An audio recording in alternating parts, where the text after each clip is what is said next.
இதுவரை ஸ்ரீராமன் அயோத்தி தேசத்தில்.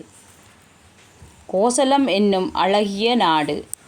கோசலம் என்னும் அழகிய நாடு கோசலை சுமித்திரை கைகேயி தன்னோடு கோமகன் தசரதன் ஆளும்போது கோடி செல்வம் வந்து குவிந்தாலும் பிள்ளை செல்வம் இல்லை என்று உள்ளங்கலங்கி யாகம் நடத்திட பிள்ளைகள் 4 வந்து பிறந்தனர். உள்ளங்களிப்புற இனிதாய் வளர்ந்தனர். ராமன், பரதன், இலக்குவன், சத்ருக்கனன் ராஜநீதிகள் வித்தைகள் கற்றுமே ராஜபவனத்தில் வாழும் வேளையில் ராஜரிஷியாம் விஸ்வாமித்திரன் வேதனை தீர்க்க தம்பி தன்னுடன் வேந்தன் மைந்தன் வனமது சென்றான். வேகரம் கொண்ட அசுரரை அழித்தே வேத முனிவர் துயரம் தீர்த்தான். மாமன்னர் ஜனகர் வேள்வியைக் காண மாமுனியோடு செல்லும் வழிதன்னில் மாதவள் அகலிகை சாபம் தீர்த்தான். மாதொரு பாகன் வில்லை வளைத்தான். சீதை, மாண்டவி, ஊர்மிளை, சுருதகீர்த்தி, கோதையர் 4 தசரத குமாரர் பாதை காட்டியோர் நெறியின் வழியே தாதையர் வாழ்த்திட கைத்தலம் பற்றினர். திருமணம் முடித்து அயோத்தி நோக்கி திரும்பும் வழியை மறைத்த பரசுராமன் திகைக்கும் வண்ணம் உண்மை உணர்த்தி திசைகள் வாழ்த்த வாழும் வேளையில் மன்னவன் தசரதன் ராமன் தனக்கு மகுடம் சூட்டிட முனையும் நேரம் மங்கை கைகேயி இருவரத்தாலே மகனுக்கு மகுடம் உரிமை ஆக்கினாள். அரண்மனை வாழ்க்கை மாற்றி காட்டினாள். அடவி செல்லவே வழியை கூறினாள். அயோத்தி விட்டு ராமனை நீக்கினாள். அரசன் தசரதன் ஆவி போக்கினாள். அரசன் மைந்தன் ராமன் அங்கு அயோத்தி தேசம் துறந்து சென்றான்.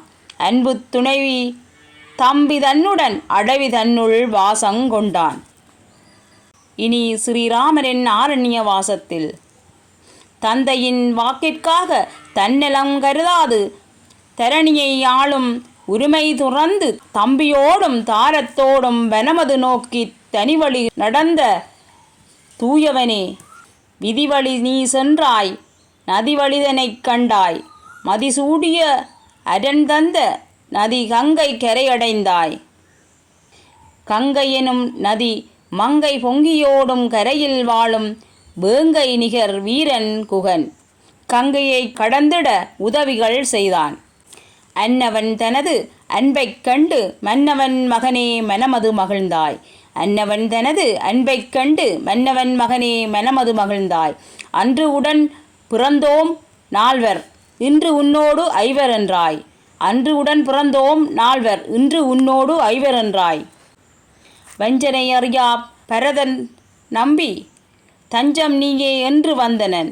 நெஞ்சம் நெகிழ்வுற உன்னை தழுவினன். அஞ்சுதல் ஒளிந்தேன் அண்ணா என்றனர். கையறு நிலையினன் மேலும் சொல்வான். கைகேயி என்னும் கொடியால் செய்த கைதவன் தன்னால் தந்தை இறந்தனர்.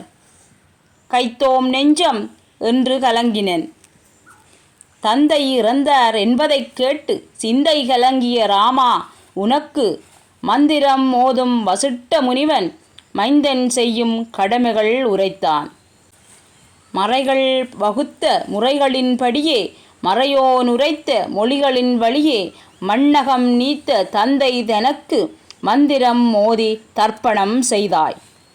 உந்தன் கடமைகள் செய்ததன் பின்னர் உறவினர் யாவரும் சூழ்ந்திடகாங்கே உத்தமன் பரதன் உன்னிடம் வந்தான். உனது அரசை ஏற்றிடு என்றான். தந்தையின் வாக்கினை மீறிட மறுத்தாய். தந்தையின் வாக்கினை மீறிட மறுத்தாய். தம்பி உந்தன் பாதுகை பெற்றான். தம்பி உந்தன் பாதுகை பெற்றான். தவிப்புடன் அவ்விடம் விட்டுமே சென்றான். தங்கிய இடம் நீங்கிச் சென்றாய்.